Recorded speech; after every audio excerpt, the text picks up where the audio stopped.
If you want the full Pass the Orcs experience, you need to be listening in the playlist. Check the description of this soundbite, click the link, and there you'll find the playlist. Turn shuffle off and enjoy.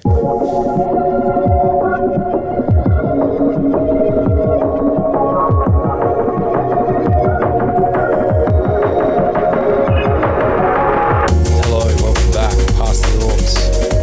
Matt, Tom and Matt. How's with the intro track? MCM house with some beautiful furniture. Nadia Rosa styling and making things all work. Tom, what the hell is going on, my friend?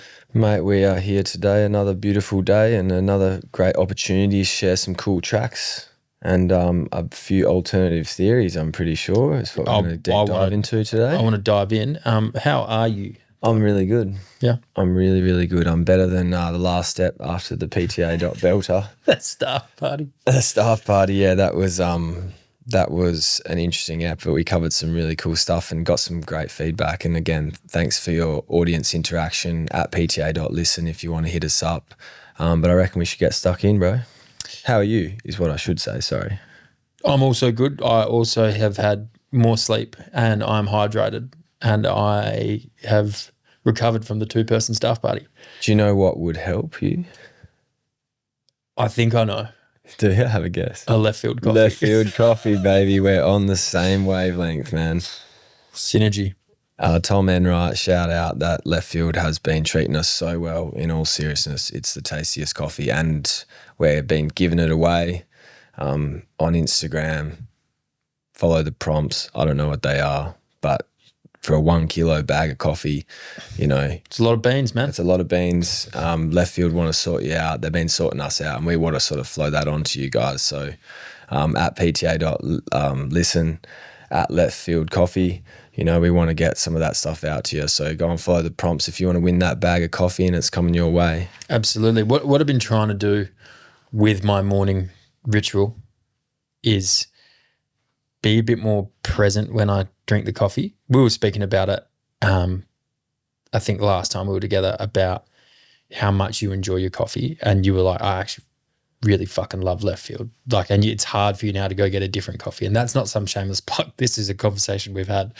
It's true. I actually have become a little bit of a coffee snob, drinking the left field stuff, and I must admit, this might be an unpopular opinion, but I've been struggling to find really good coffee in Melbourne around where I am. And I know everyone's like, from all your good press and all your real good footy, this could be the thing that you get taken down for. Yeah, I know. I'm here for it. Melbourne is impressed me in every single way, but obviously the whole great coffee thing here is sort of just diluted out and everyone's back to drinking normal shit coffee. It's been kind of getting under my skin. Bit of jar Makona. So with my morning ritual, like if I'm playing some down tempo ambient, which I'm going to get into shortly, I'm trying to be conscious of sipping it. I'm very conscious when I'm doing work on beer of how every sip tastes, and same with wine.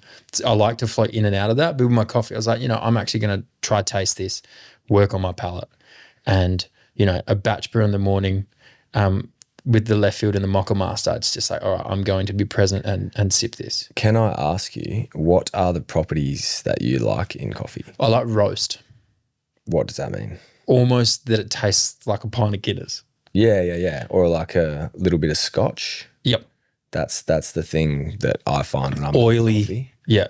That's the thing. It almost tastes like a glass of whiskey or scotch. I don't like too floral. I don't like too acidic. And what about beers? Because obviously you work for a brewer. You have a lot of experience in alcohol. You're buddies with Chris Marston. You've drunk lots of beers and wine, as have I together. What's your beer? What's your favourite beer? It's seasonal for me. Okay. Summer is lager. And the thing with lager is you can't hide behind any hops. It's clear, crystal clear, and it has to be pristine. And then autumn, I'll drink IPAs. This is the lamest When the leaves start dropping. Oh, when the leaves start dropping, I'm drinking IPAs. Winter, I'm drinking stout. And then spring, I'm moving back to lagers and pilsners. Can you talk me through IPA, XPA, double IPA? Like, what is it an Indian pale ale? Is it India Pale Ale, IPA, double IPA, Imperial Indian Pale Ale. So it's like double, it's stronger. It's more hops, it's more alcohol. XPA is extra pale ale. That's essentially a pale ale. It's just made up. It's a little bit clearer than other pales. It's like how it's seen in the glass. And how do these beers, lager, IPA and stout, how do they differ in like construction method or like how do they differ in being made? It's different ferment temperatures, different ingredients. So different malt profile, different water profile, different hop profile, all sorts of little things. But in the same big stainless steel barrel, like it's all universal sort of same methodology. It's just different ingredients, different temperatures, etc. Yep. Cool, man. We need to looking for a beer sponsor too. If you're if you want to hit us up. We want that Carlton Dry money, baby. So ambient music. Talk to me about ambient music, bro, because we talked a lot about it and how we love it so much, but it's like everything. We played some tracks with some ambient influence, but however, we didn't delve right down to what it actually is, and it's essentially like beatless music. So Brian Eno, your man, my fucking god, Brian Eno, he created ambient music. And Brian Eno is from what? Roxy band? Music. Okay. In a band, Roxy. He played in a band, Roxy Music, and I think another one. And anyway, in the 70s, there was not only was there a boom of experimental drugs, there was actually a boom of electronic musical equipment as well. That's not what I thought you were going to say there. But yeah, right. Well, so different synths. Drug taking and the explosion of contemporary music sort of came along at a very similar point in time. Yeah, right. So Brian Eno gets hit by a car and he's in bed recovering. He can't get up. His friend comes over and plays him an 18th century like harp record, but the volume was really low. So they were like, no worries. And I think one of the speakers, in this story goes, one of the speakers was blown. So out of one speaker is coming a very low sonic harp record from the 18th century. And then it starts pissing down with rain outside. So Brian Eno's lying there and he's like, I can't do anything about this. I can't get up and change it because I've been hit by a car. So he hated it. He was frustrated. And then he was just like, actually, no. And sat there and was patient and was still and then was like, this is music. Wow. And that's how ambient music was created, and then that penetrated into sort of parts of electronic music, lots of everything. He pulled from the different technology that was coming. So he then sat in an airport one day. I think it was in an airport in Germany, and he was contemplating his existence and his morality and the concept of sort of being stuck in between time and being in this airport. Why are you laughing? Are you making this up?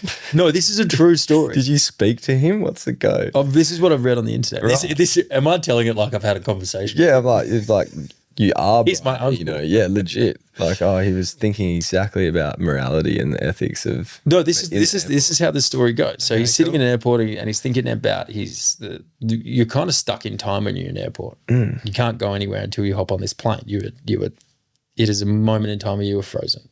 And he dislikes the music that these airports were playing. There was, I am talking about it as if like I had dinner with him last night. And so the music's playing and then, someone comes over the speaker and it's really fucking aisle 7. No, not aisle 7, like gate 33, now boarding Tom Barrass, please, to gate 33, whatever. And it's very abrasive. So he designs an album called Music for Airports, and it's an ambient beatless album. Cool. Yeah. And that's the beginning of ambient music. That's his first dedicated ambient album release. That's amazing. It's Ambient 1 Music for Airports. Well, given the discussion around left field, coffee, morning ritual, ambient music, do you want to start us off with some ambient stuff and articulate to our listeners, sort of what you're talking about and maybe further our understanding of it? Because again, it's all so subjective that it's hard to know what we're all talking about. So why don't you take us there with a track or two? I'd love to. We'll see you right after this.